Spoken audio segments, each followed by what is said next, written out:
Same জিনিস বিপিএলেও একটা ঘটনা ঘটেছে, 10 জনের নাম লিক হয়েছে বিসিবির ভিতর থেকে, 10 জনের ছবি দিছে বিভিন্ন মিডিয়াতে।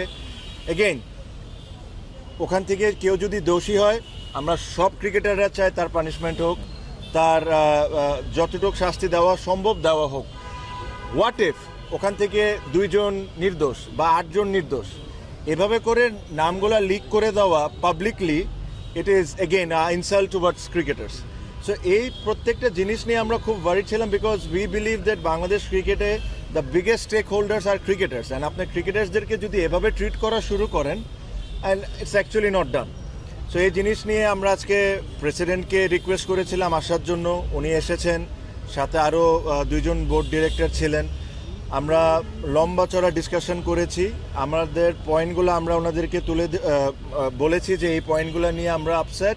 হৃদয়ের কেসটা বলেছি যে আমাদের কাছে কোনো সেন্সই মেক করে না। হ্যাঁ, প্রথম 2 ম্যাচ যদি সাসপেন্ড হয়ে যেত ফাইন, বাট 2 ম্যাচ সাসপেন্ড করে 1 ম্যাচ করে আবার 2 ম্যাচ খেলতে দিয়ে আবার 1 ম্যাচ সাসপেন্ড করা, এটা একটা আসলে মানে হাস্যকর ব্যাপার হয়ে যাচ্ছে।